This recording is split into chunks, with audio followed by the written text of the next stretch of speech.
Գեղարքունիքի Ծափաթաղ գյուղում որոնողական աշխատանքներ են Երևանից անհետացած 3 տարեկան Տիգրանի հայտնաբերման համար։ Ներքին գործերի նախարարությունը հայտնել է, որ 2022 թվականին ծնված Տիգրան Օվանեսովը տան մոտակայքից կորել է հոկտեմբերի 27-ի երեկոյան։ Ծափաթաղի վարչական ղեկավարը հայտնել է, որ փոքրիկը անհետանալուց առաջ եղբոր հետ է եղել տնից ոչ հեռու։ Երեխային հարազատների գյուղացիների հետ միասին գիշերվանից որոնում են ոստիկանության եւ փրկարար ծառայության աշխատակիցները։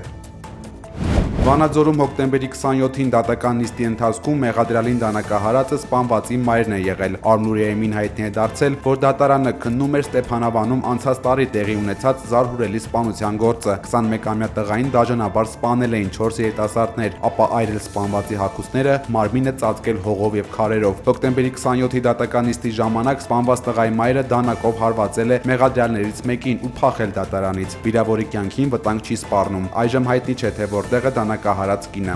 Սամվել Կարապետյանի դեմ իրականացվող գործողությունները բացահայտ հակասում են մարդու հիմնարար իրավունքներին եւ ազատություններին, եւ նրա շարունակական կալանքը ակնհայտորեն ապօրինի է, հայտարարել է ավստրալիա-բրիտանացի աշխարհահռչակ փաստաբան, իրավաբան գիտնական Ջեֆրի Ռոբերտսոնը։ Ըստ իրավաբանի, մեջբերում ցանկացած բանական դատավորի համար ակնհայտ է, որ Սամվել Կարապետյանը որևիցե անօրինական բան չի արել։ Նա պարզապես պատասխանել է վարչապետի իր եւ իր եկեղեցու դեմ ուղղված չափազանցված ու սադրիչ հարձակումներին։ Հայտարարության մեջ որևէ ակնարկ չկար հանցավոր մասնակցության, բռնության կամ այլ ապօրինի գործողության մասին։ Առավելագույնը դա կարող էր նշանակել եկեղեցու պաշտպանություն հասարակական աջակցությամբ կամ հրապարակային դիրքորոշմամբ։ Ոչ մի ժողովրդավարական երկրում, որտեղ խոսքի ազատությունը երաշխավորված է սահմանադրությամբ, ինչպես դա երաշխավորված է նաև Հայաստանի Հանրապետության սահմանադրությամբ եւ պատշաճ կերպով վավերացված է միջազգային պայմանագրերով, չի կարող պնդվել, թե պարոն Կարապետյանի արտահայտած կարծիքները ունեն այդպիսի իմաստ, մեկնաբանություն կամ հետևանք։ Այդպիսով իրավական առումով նշանակություն չունի արդյոք վարչապետը արդարացի հիմքեր ուներ եկեղեցու կամ ամբաստանյալի քննադատության համար։ Կարևորն այն է, որ պարոն Կարապետյանը որևէ կոչ չի արել կառավարությունը բռնությամբ տապալելու այն հանցանքը, որով նրան մեղադրում են։ Պետությունը իրավական հիմք չի ունեցել Սամվել Կարապետյանին կալանքի տակ պահելու գոյություն չունեցող հանցագործության համար, ասված է հայտարարության մեջ։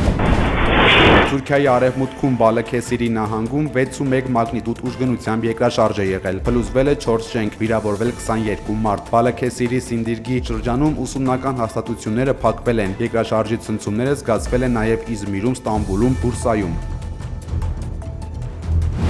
Contrary to the PA's promises, Իսրայելի արտգործնախարար Գիդեոն Սաարը հայտարարել է, որ իրենք չեն ցանկանում Գազայի տարածքում տեսնել թուրքական զինված ուժերի։ Հունգարիայի արտգործնախարարի հետ համատեղ ասուլիսի ընթացքում իսրայելցի պաշտոնյան նշել է, երկրները, որոնք ցանկանում են զորքեր ուղարկել, պետք է արդար լինեն Իսրայելի հանդեպ եւ բարեկամական վերաբերմունք ունենան։ Էրդողանի Թուրքիան ճշտամական դիրք է բռնել ոչ միայն իր հռետորաբանությամբ, այլև դիվանագիտական ու տնտեսական գործողություններով։ Հետևաբար նրանց զորքերին Գազամուտ գործել թույլ տալը խելամիտ չէ, եւ մենք այդ մասին տեղեկացրել ենք մեր ամերիկացի ընկերներին, ասել է Իսրայելի արտգործնախարարը։ Ասուլիսից հետո իսրայելական լրատվամիջոցները հայտնել են, որ Գազայի հատվածում որպես միջազգային կայունացող ուժերի մաս կարող են դառնալ ադրբեջանական զորքերը, նաեւ Ինդոնեզիայի եւ Պակիստանի զինուժը։ ԱՄՆ նախագահ Դոնալդ Թրամփը ժամանել է Ճապոնիա։ Նրան դիմավորել են Ճապոնիայի վարչապետ Սանաե Տակայիչին եւ կայսր Նարուհիտոն։ Ուղեկցել ակասակապալատ։ Երկրի նորանշանակ կառավարության ղեկավարի հետ ստորագրվել է 2 փաստաթուղթ՝ Ճապոնիա-ամերիկյան դաշինքի նոր ոսկեդարի համաձայնագիր եւ Ճապոնիա-ԱՄՆ կարևորագույն հանքանյութերի եւ հազվագյուտ հողերի արդյունահանման եւ վերամշակման համաձայնագիր։ ԱՄՆ նախագահը բարձր է գնահատել Ճապոնիայի պաշտպանության ծախսերը մեծացնելու քայլը եւ հայտնել է, որ արդեն այս շաբաթ Ճապոնիա կհասնի ամերիկյան հրթիռների առաջին խմբականակը F-35 կործանիչների համար։ Թրամփը եղել է Ճապոնիայի ռազմածովային բազայում եւ ապրել ամերիկյան ռազմանավի վրա։